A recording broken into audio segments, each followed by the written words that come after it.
पर्यायवाची है। और देखो किस नदी को सौभाग्य मिला, गंगा देव नदी है? गंगा को सौभाग्य मिला भगवान के चरण छूने के, हैं? वो है ना मेरी कविता गंगा का किनारा में, ये गंगा का किनारा, ये गंगा का किनारा है, तो उसमें ये है ना, तपस्वी राम के चरणों चढ़ी उपहार तक आई, गले मिल कृष्ण यमुना से वो संगम पार तक आई, बनारस में जिसे शिव ने पुनः जीवन निहारा है, वो गंगा का किनारा है। ये है सरयू। आहा, उत्तर दिशि सरयू बही पावन। वाह वाह, कितना सुंदर, कितना शोभन है। अयोध्या जी बहुत परिवर्तन हो गया है स्वरूप में पूरे में। बहुत ही सुंदर हो गया। हाँ, पहले हम आते थे तो थोड़ी मायूसी रहती थी, एक आस्तिक के नाते बड़ी मायूसी रहती थी।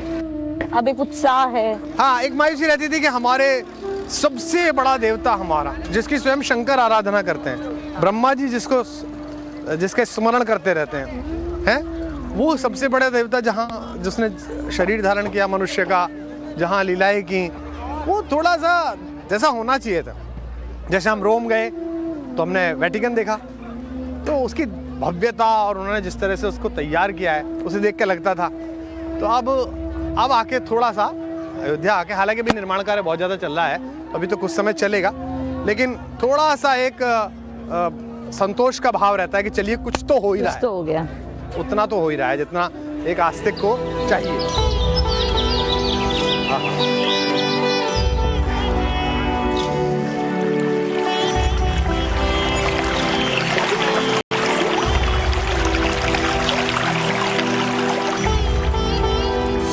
लहरें तो सौभाग्यशाली हैं सरयू की, लेकिन वो लहरें कितनी सौभाग्यशाली रही होंगी जो भगवान के स्नान की और भगवान के साकेत लोक गमन की साक्षी बनी होंगी। हालांकि जब भगवान का नीलवर्णी शरीर इस सरयू में विश्राम पाया, वो तो सोच के भी, मतलब उस दृश्य को सोच के भी सिहरन होती। हमारे कवि एक हुए भारत भूषण जी, उन्होंने राम की जल समाधि बहुत अद्भुत कविता लिखी। नीली माटी ने किस तरह विश्राम लिया इस, और जब चरण गए, देखो मुझे रोमांच हो रहा है, जब चरण गए तो कौन रोया? वे सब भक्त रोए जो प्रभु के चरणों में अपने शीश रखते थे। जब हाथ गए तो कौन रोया? वे सब साथी गए जिनको वो भुज भेंट भरते थे। जब वक्षस्थल गया तो वह सारी प्रजा रोई जिसका लोक कल्याण प्रभु के हृदय में था। जब होठ गए तो प्रकृति का सारा भोज्य पदार्थ रोया कि अब कभी संभावना नहीं बची कि भगवान मुझे फल रूप में, भोजन के रूप में स्वीकार करें। जब नेत्र गए तो प्रकृति का सारा सौंदर्य रोया। बहुत अद्भुत घटना है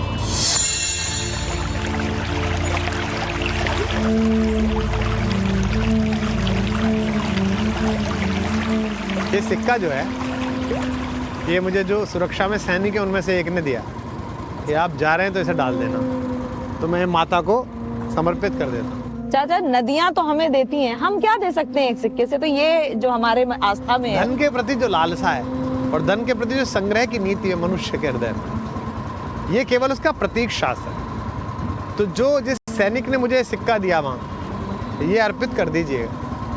वो कहने को राजकीय सेवा में है, उसके लिए धर्म, जाति, मान्यताएं ये नहीं है, लेकिन उसका मन है कि मैं तो सरयू में अंदर नहीं जा पाऊंगा अगर मेरा सिक्का चढ़ जाए। जब विवादित ढांचा गिरा और संसदीय सदस्यों की एक कमेटी बनाई गई पार्लियामेंट ने कि जाके देख के आइए वहाँ हुआ क्या, तो नाम नहीं लेना चाहिए, वो दिवंगत हो गए। उनमें 2 वामपंथी सांसद भी थे। उनमें से एक सांसद मेरा उनसे बातचीत थी। वो हिंदी के एक बड़े लोकप्रिय कवि की पुत्री थी और बंगाल से सांसद थी। राजस्थान के गीतकार थे, उनकी पुत्री थी। उन्होंने मुझे निजी रूप से बताया कि जब हम वहाँ पहुँचे तो सब वहाँ जहाँ भगवान विराजमान थे, रामलला, वहाँ सब कर रहे थे, तो मैंने भी किया और मैंने अपनी जेब से 100 रुपये निकाल के पर्स से वहाँ चढ़ा दी। तो मुझसे एक सांसद ने पूछा कि ये आप क्या कर रही हैं? आप तो वामपंथी हैं, ये मानती नहीं है ईश्वर के इस स्वरूप में, तो आप विश्वास ही नहीं करती। उन्होंने कहा वो मेरी वैचारिकी है और ये मेरा कर्म जो है, ये मेरा जीवन है भारतीय होने के नाते। तो हम भारतीय चिंतना में कितने भी वामपंथी हो जाएं, जब व्यवहार में आएंगे तो हम सनातनी हो जाएंगे। हाँ हाँ।